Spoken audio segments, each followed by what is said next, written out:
Eh bien bonjour, bonsoir, j'espère que vous allez bien, c'est Flo et aujourd'hui on se retrouve pour une nouvelle vidéo explication My Hero Academia. Et dans celle-ci nous allons voir donc les différents types d'alters de l'univers de MHA. Nous verrons qu'il y a plusieurs catégories d'alters et nous verrons comment les décrire et les expliquer. Alors avant que la vidéo ne commence, je vous le rappelle, si vous voulez me soutenir sur les prochaines vidéos, n'oubliez pas de vous abonner à la chaîne. Et du coup c'est parti, on va commencer avec ce premier type d'alter qui est dite activation. Donc les personnes ayant cet alter, en fait, elles ont des capacités qui leur permettent de générer ou éventuellement de contrôler certaines choses, de modifier les choses existantes autour d'eux de différentes façons. Donc les alters de type activation peuvent avoir une grande variété de propriétés et de capacités. Donc par exemple, certains alters, par exemple comme le lavage de cerveau, explosion ou glace et feu, ils nécessitent généralement un effort conscient pour s'activer, et certains comme l'alter d'effacement de Aizawa nécessitent même de grands efforts de concentration pour rester actifs. Ces alters peuvent également avoir différentes plages d'activation, alors que certains utilisateurs ont besoin d'un contact physique pour les utiliser, d'autres personnes peuvent avoir des portées beaucoup plus longues sans restriction de distance. Alors que la plupart des utilisateurs maîtrisent généralement leur propre activation, il est également possible pour les utilisateurs de se blesser lors d'un contact trop intense avec leur alter. Dans le cas de la génération de substances, donc l'alter de Momo Yaoyorozu, une fabrication beaucoup trop rapide ou beaucoup trop longue peut nuire à son corps car il va utiliser les réserves de son propre corps, alors que certaines choses produites par des alters de type activation, comme le son fort produit par Voice de Present Mic, ont des propriétés communes, d'autres sont plus uniques à l'utilisateur, et ont donc des propriétés assez spéciales comme l'ectoplasme qui produit alors des clones. Ensuite, ceux qui modifient les propriétés des choses qui les entourent peuvent également varier considérablement dans leurs effets, de l'altération au niveau moléculaire ou encore à la destruction moléculaire. Certains alters de type activation provoquent une alternance temporaire du corps des utilisateurs. Bien que de tels alters tombent normalement dans la classe des transformations, la différence avec ces pouvoirs-là, c'est qu'en fait ils nécessitent que l'utilisateur prenne une ressource extérieure pour activer leur alter. Par exemple, on a l'alter Sugar Dope donc de Rekido Sato qui l'oblige à ingérer du sucre pour fonctionner. Ensuite on a l'alter de QI de Saikyo Intelli qui l'oblige à boire du thé donc pour décupler son intelligence. Pour rapidement finir avec ce type d'alter là, on a une petite info qui est assez importante quand même. Donc le type activation est de loin le type d'alter qui est le plus courant dans le monde de My Hero Academia. Donc la plupart des personnes qui ont un alter, ce sont plus généralement des alters de type activation. Donc voilà, après avoir vu le type d'alter activation, nous allons maintenant passer au type dit transformation. Donc on l'a rapidement évoqué. Les personnes ayant ce type d'alter là, donc ce sont des personnes qui ont des capacités qui les amènent à modifier temporairement leur corps.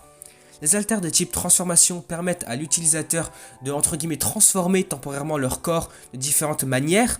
Donc par exemple en améliorant parfois les fonctionnalités existantes ou encore en supprimant des fonctionnalités ou en ajoutant de nouvelles fonctionnalités au corps. Donc on voit bien qu'il y a différentes manières de fonctionner.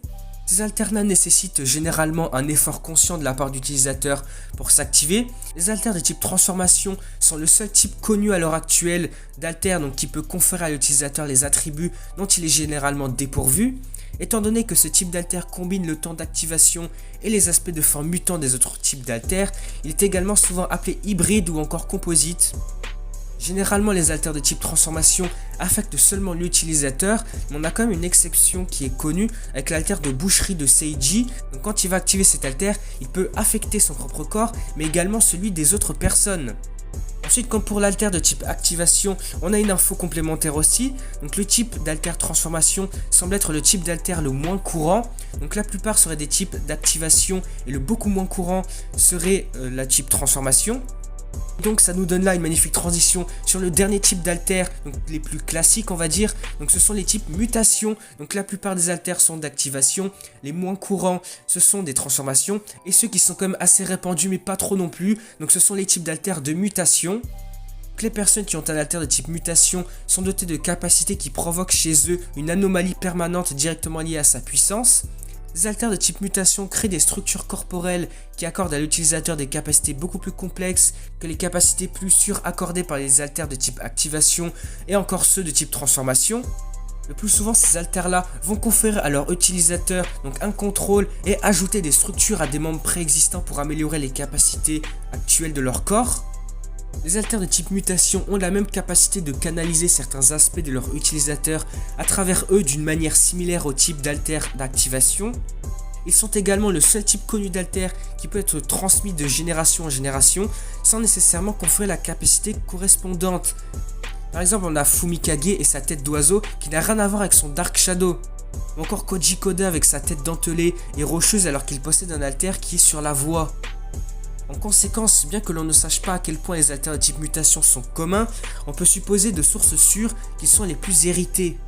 Bien qu'ils ne soient pas nécessairement une faiblesse, les haltères de ce type-là ne peuvent pas être désactivés et causent parfois des désagréments à l'utilisateur en raison de leur malformation. C'est le cas de Ojiro et de son haltère Tail, ce qui lui complique la tâche quand il veut s'asseoir ou s'allonger, ainsi que de Toru Hagakure avec son invisibilité, ce qui rend impossible de voir son reflet ou de la montrer sur des photos par exemple. Ensuite, bien que ces haltères soient passivement actifs, ils sont partiellement immunisés contre les effets de désactivation des haltères tels que l'effacement de Aizawa.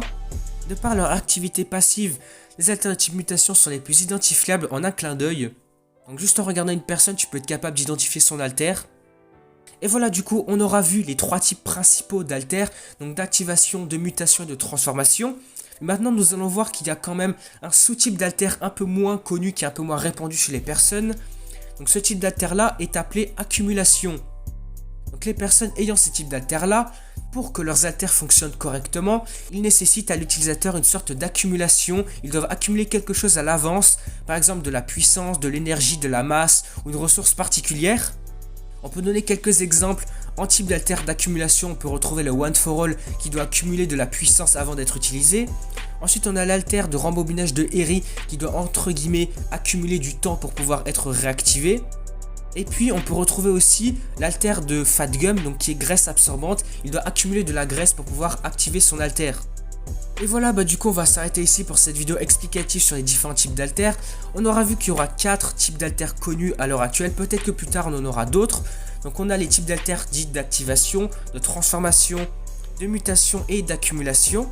Si cette vidéo vous a plu, n'hésitez pas à liker, commenter, à partager. Si vous avez des choses à rajouter dans les commentaires concernant certains types d'haltères, n'hésitez pas à le faire. Si vous avez quelques questions, n'hésitez pas aussi. Et puis surtout n'oubliez pas de vous abonner à la chaîne pour me soutenir sur les prochaines vidéos. Parce qu'on a encore quand même pas mal de choses à parler du coup concernant les haltères. J'ai encore plusieurs vidéos à ce sujet, donc par exemple l'histoire des haltères, comment ils sont apparus, comment ça s'est passé pour arriver jusqu'à maintenant en fait. Et ensuite on a un autre truc, donc c'est par rapport plus aux problèmes liés aux haltères. Par exemple on a la singularité des haltères, donc qui est un phénomène très intéressant de My Hero Academia. Je vous réserve tout ça dans de prochaines vidéos qui sortiront bientôt sur la chaîne. Et du coup moi je vous dis à la prochaine.